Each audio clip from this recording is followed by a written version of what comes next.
बंटवारा किया है। इस सरकार ने पिछले 5 साल में जो अपना घोषणा पत्र जारी किया था, उसमें ये कहा गया था कि 2022 तक किसानों की आय दोगुनी हो जाएगी। आज हम 2022 में हैं, 6वां बजट पेश हो रहा है। क्या सरकार बताएगी कि हमारे किसानों का, उनकी फसल का जो इन्होंने वादा किया था कि आय दोगुनी हो जाएगी, उसका जवाब क्या है सरकार के पास? जिस तरीके से महंगाई बढ़ी है और लगातार महंगाई बढ़ रही है, जो कीमत दालों की है, तेल जो खरीदा जाता है उसकी कीमत, डीजल पेट्रोल की कीमत, सीमेंट की, स्टील की, और लगातार आप देखेंगे महंगाई बढ़ी है। इनके लगातार बजट आने से गांव में उदासी है। हमारा नौजवान जो उम्मीद लगा करके बैठा था नौकरी और रोजगार मिलेगा, आंकड़ों में तो दिखाई दे रहा है कि नौकरी और रोजगार हैं। अगर सरकार के आंकड़े देखें तो आंकड़ों में तो दिखता है, लेकिन ज़मीन पर गांव में अभी भी बड़े पैमाने पर नौजवानों के हाथ में काम नहीं है, रोजगार नहीं है, नौकरी नहीं है। और फिर जिस तरीके से उत्तर प्रदेश को इंफ्रास्ट्रक्चर में या गरीब की मदद के लिए योजना चलानी चाहिए थी, वो सरकार नहीं चला पा रही है। जो गरीब हैं, जिन्हें वादा किया था कि गेहूं भी मिलेगा, चावल भी मिलेगी, वहीं तेल भी खाने को अच्छा मिलेगा, चना भी मिलेगा, और अगर हम आंकड़े देखें, सरकार करोड़ों बता रही है कि इतने करोड़ लोगों को, गरीबों को पहुंचाया है इन्होंने अनाज। क्या ये सरकार लगातार चलाएगी कि नहीं चलाएगी? और शायद गरीब बच्चों की इतनी दुर्दशा पढ़ाई की कभी नहीं हुई होगी जितनी 5 साल में हुई है, और इस बजट में भी नहीं लगता है कि बच्चों की पढ़ाई बेहतर हो पाएगी। प्राइमरी एजुकेशन को बर्बाद कर दिया इन्होंने। आज जो बच्चे पढ़ने आ रहे हैं वो ज़्यादातर बच्चे पिछड़े वर्ग के हैं, दलित समाज के हैं, सबसे समाज के गरीब बच्चे हैं। उनके पास ड्रेस अभी तक नहीं पहुंच पाई, न बन पाई है। जो खाने की चीज़ें मिलनी चाहिए थी मिड डे मील में, वो नहीं उपलब्ध हो पा रही हैं। सरकार फल उपलब्ध नहीं करा पा रही है। समाजवादी सरकार में हफ्ते में 1 दिन दूध मिलता था, वो उपलब्ध नहीं करा पा रही। जो बर्तन देने शुरू हो गए थे वो बर्तन नहीं उपलब्ध करा पा रही है। और इसके साथ साथ पढ़ाई के लिए जो किताबें उपलब्ध होनी थी, वो किताबें भी सरकार नहीं उपलब्ध करा पा रही है।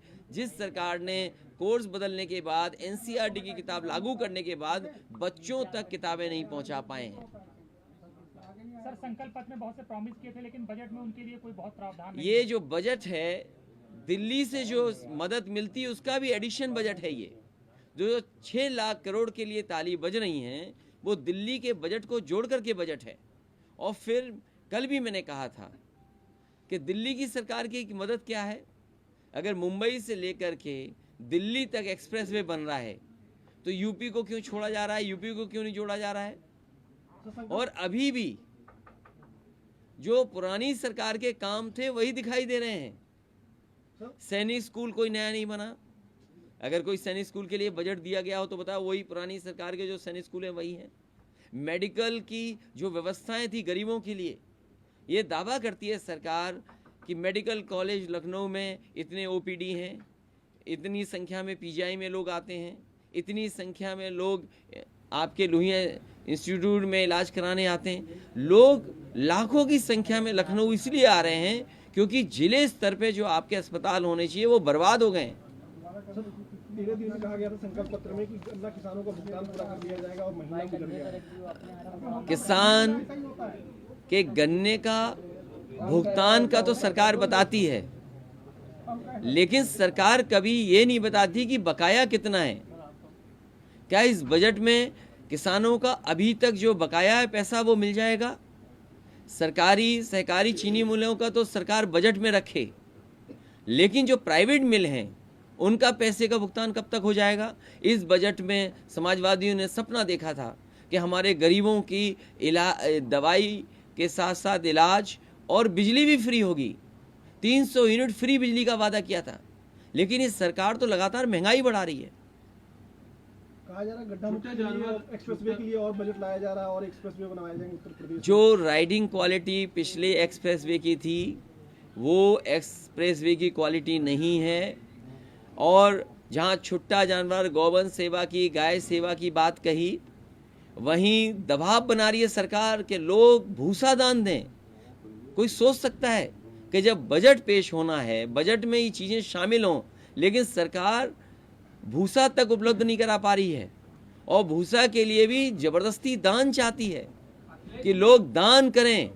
महिला हेल्प डेस्क खोलने की बात कही जा रही है, कुल मिलाकर बजट पे क्या पिछले 5 साल में धोखा मिला। ये आंकड़ों का एक मखर जाल है जिसमें आप ढूंढते रहिए आपके लिए क्या है, आप ढूंढते रहेंगे आपको मिलेगा ही नहीं आपके लिए क्या है। सवाल ये है कि किसान की आय दोगुनी कब होगी, हमारे उत्तर प्रदेश के नौजवान उनको नौकरी रोजगार कब मिलेगा। आज भी बड़े पैमाने पर भर्तियां सरकार नहीं कर पाई, पेपर आउट हुए हैं। और एसआई जैसी भर्ती सोचिए, इतनी तैयारी के साथ की गई हो और उसमें घोटाला हो गया हो। 100 के लगभग लोग पकड़े जा चुके हैं। अगर 100 तक के लोग पकड़े जा चुके हैं, सरकार ये जानती है कि एसआई भर्ती में करप्शन हुआ है, इलीगल मीन्स से लोगों को पास किया गया है, तो इस परीक्षा को कैंसिल क्यों नहीं कर रहे? महिला सुरक्षा के लिए महिला डेस्क खोलने की बात कही जा रही है, सरकार बजट में बता रही है। जो अनुदान है दिया जाना था वो इस बार बजट में चर्चा किस चीज़ का अनुदान मदरसे की आपके समय में 125 करीब 150 ऐसे थे। देखिए, मैंने तभी आपसे कहा कि ये बजट छठा है, लेकिन इस छठे बजट में सब कुछ घटा है। लेकिन सुरेश खन्ना तो कह रहे हैं कि 16% 2016 में बेरोजगारी था, अब जो है 2.9 हो गया है। मैं आपका धन्यवाद देता हूं, क्योंकि ये जो 2 टर्म्स हैं, अनएम्प्लॉयमेंट रेट और एम्प्लॉयमेंट रेट, जिस तरीके से सरकार हमेशा ये बताती है कि गन्ने का भुगतान इतना हुआ है, लेकिन सरकार बकाया नहीं बताती है। इसी तरह सरकार हमेशा ये कहती है अनएम्प्लॉयमेंट रेट हमारा ये है, लेकिन एम्प्लॉयमेंट रेट क्या है? सर कहा जा रहा है महिलाओं के लिए महिला डेस्क खोला जाएगा, सुरक्षा बढ़ाई जाएगी और सुरक्षित महिलाओं की जाएगा उत्तर प्रदेश में। इस सरकार ने पिंक बूथ बनवाए, 1090 का बजट बर्बाद कर दिया, आशा ज्योति केंद्र बर्बाद कर दिए, 181 में जो पर्याप्त बजट होना चाहिए वो भी नहीं है।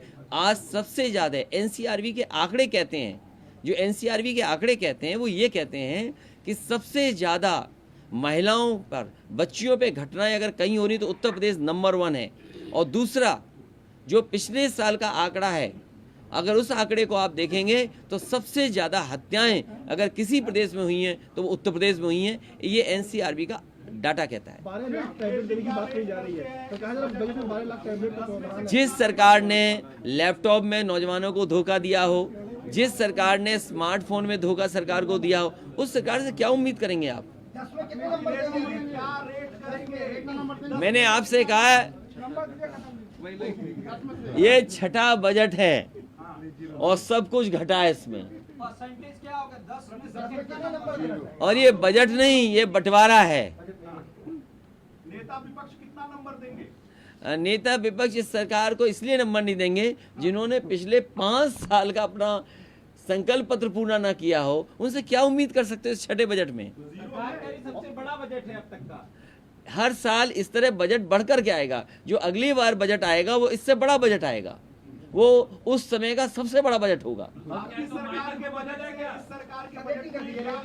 नहीं, रेटिंग हम इसलिए नहीं करेंगे कि सरकार का, देखिए कहने का तरीका क्या है। मैं अपने पत्रकार साथियों से भी कहूंगा, क्योंकि सरकार के लोगों से आपको मिलने का मौका मिलेगा। ये बजट में कहते हैं हमने किसानों को गन्ने का भुगतान इतना किया है, लेकिन ये सरकार बकाया क्यों नहीं बताती है?